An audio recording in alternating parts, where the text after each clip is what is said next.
तो यहाँ पर वर्णन करते हैं कि संबंध बनाते हैं। पूर्वेर अध्यायर विस्तरेण यतस्तपो ततो यतस्ततो विवक्षित तया उक्तमर्थं सुख प्रतिपत्त्यर्थं संक्षेपेण उपसंहृत्य अभिधातुम अध्याय अनंतरम अवतारयति।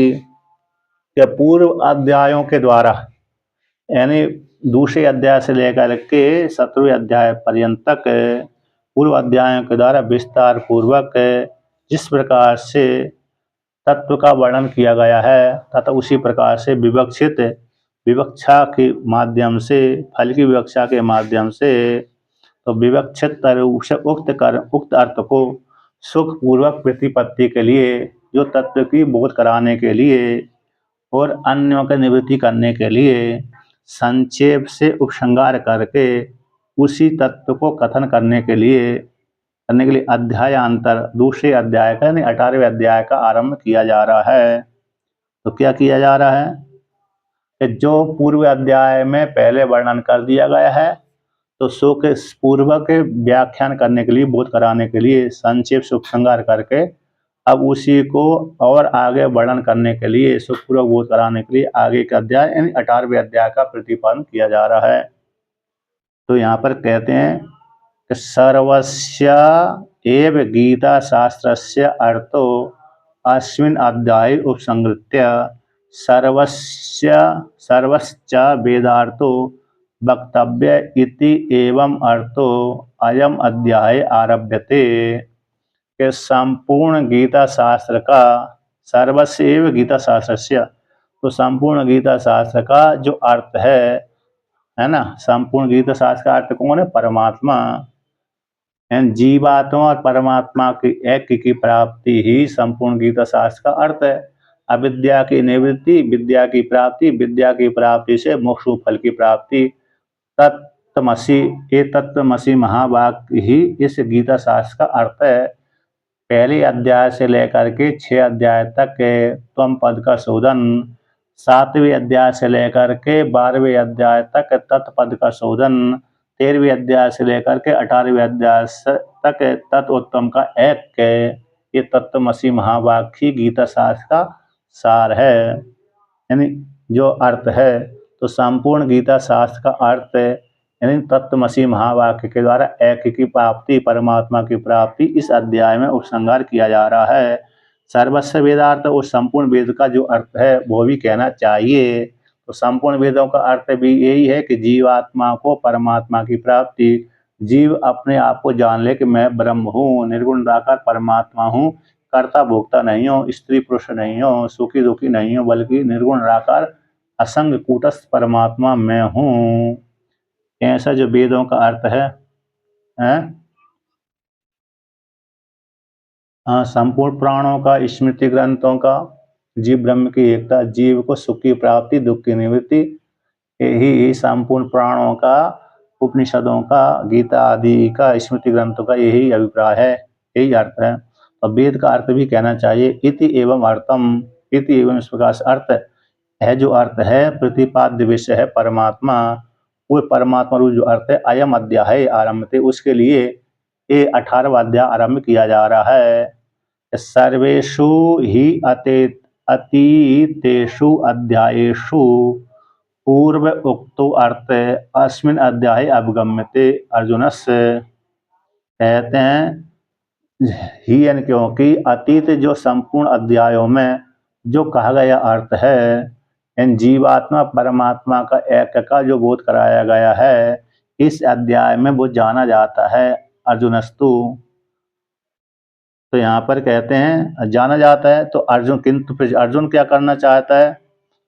कहते अर्जुनस्तु संन्यास त्याग शब्दार्थयोर ए विशेषम बुभुत्सुर उवाच। कहते अर्जुन तो संन्यास का और त्याग का, संन्यास शब्द का और त्याग शब्द के अर्थ को विशेष रूप से जानने की इच्छा से अर्जुन कहता है, पूछता है भगवान श्री कृष्ण से। तो पाठ करते हैं। अर्जुन उवाच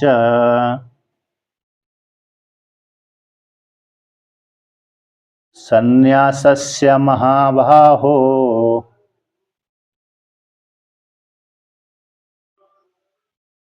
तत्त्वमिच्छामि वेदितुम्।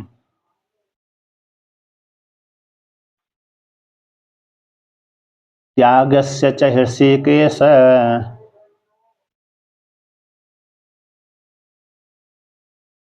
पृथक् केशिनिषूदन।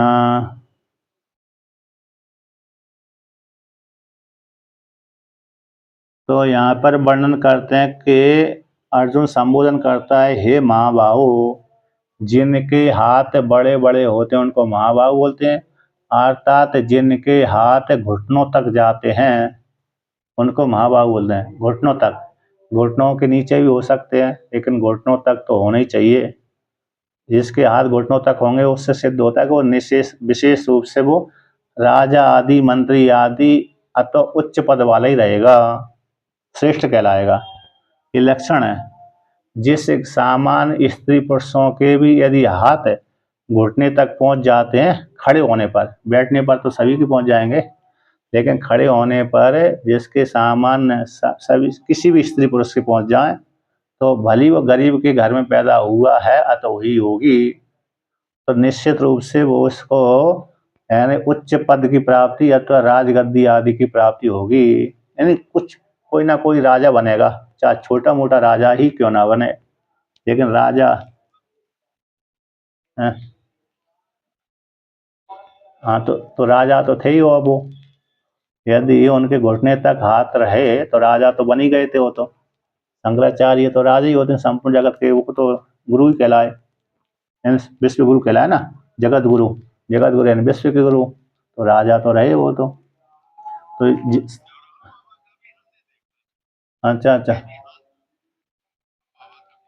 हाँ अच्छा, उनके भी याद है ना। तो मतलब ये जिनके हाथ रहेंगे, अब उन्होंने त्याग कर दिया, त्याग कर दिया, वो पद नहीं लिया, बात अलग हो गई, उन्होंने त्याग कर दिया ना, लेकिन उस उच्च पद पर रहने वो इस प्रकार से उनको साधना में तो राजा ही हो गए ना, साधना के प्रभाव से उनको राजा ही बने वो तो, क्योंकि देवरा बाबा की ख्याति तो पूरे भारत में ही है, विदेशों में भी है।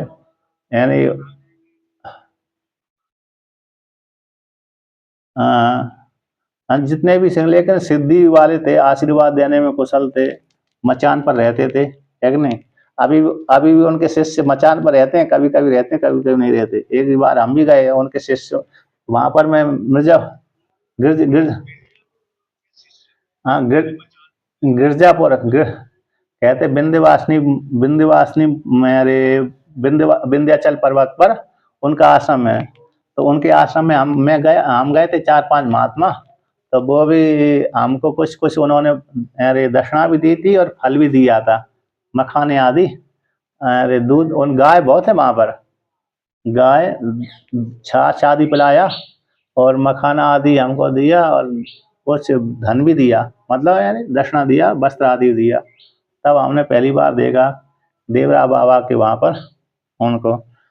अब वहाँ के तो वो भी अच्छे भजनानंदी हैं, जो विंध्याचल पर्वत पर जो है निवास करते हैं, उनकी विशेष में आता है कि अच्छे अच्छे उपासक हैं, बड़े विद्वान हैं वो भी।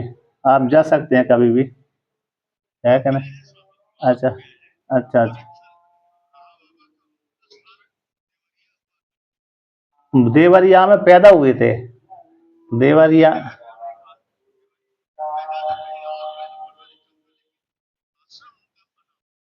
अच्छा, वहाँ भी आश्रम बना होगा, लेकिन मैंने तो ये सुना है कि वहाँ देवरिया जिले के देवरिया जिले में ही एक महात्मा जी रहते हैं, सन्यासी माता, वो मेरे परिचित है। तो वो बोलते हैं कि देवरिया में ही पैदा हुए होंगे कहीं, तो इसलिए वो देवरिया देव रहा है बाबा कहलाए उनको।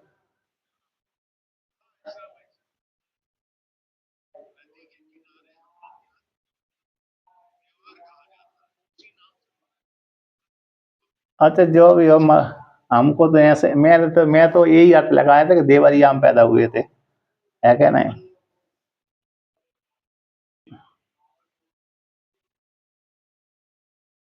चलो जो, हाँ वो भी हो सकता है, वो तो ठीक है कि महात्मा लोग सन्यासी वैष्णव जितने भी महात्मा होते हैं नदी का ही किनारा पकड़ते हैं, है ना, ज्यादातर। क्योंकि नदी के लिए, नदी में स्नान करना, जल आदि की सुविधा रहती है, और फिर ज़्यादा झंझट भी नहीं रहती। बिजली चली गई तो समस्या नहीं, कुछ नहीं समस्या। गर्मी पड़ी तो गंगा जी में डुबकी लगा दिया, है क्या नहीं। तो इसलिए ज़्यादातर महात्मा नदियों किनारे मिलेंगे आश्रम, और आउट एरिया में जो मतलब नदी से बहुत दूर पर बहुत ही कम आश्रम मिलेंगे। अब अभी भी हम, नहीं वो सिद्धि थी ना, उन्होंने कईयों को आशीर्वाद दिया है उनको। तो ये हो गया। तो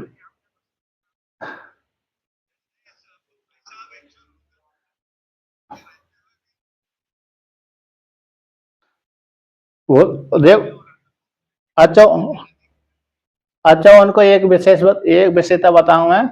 तो एक जगह मैंने व्याख्यान सुना था कि जब देवराय बाबा आते थे प्रयाग को, माघ मेला में तो मचान बना के रहते थे, लेकिन कुंभ से दूर रहते थे, कुंभ से ना, यानी अलग रहते थे। तो उनको दर्शन करने के लिए भीड़ बहुत जाती थी। सामान्य महात्माओं को दर्शन करने के लिए भीड़ नहीं जाती है, लेकिन उनको दर्शन करने के लिए भीड़ बहुत जाती थी, जबकि वो मेला से कम 1-2 किलोमीटर, 1-8 किलोमीटर दूर रहते थे, ऐसे बोलते थे। हाँ, और विशेषता इनका इनका जो प्रवचन है ना, शायद राजीव दीक्षित के इनके ऊपर प्रवचन है इनका। हाँ, तभी मैंने किसी प्रवचन में ऐसा सुना था कि उनके दर्शन करने के लिए पब्लिक जाती, जबकि वो मेला से दूर रहते थे। बहुत ही कम ऐसा बहुत ही कम ऐसा होता है।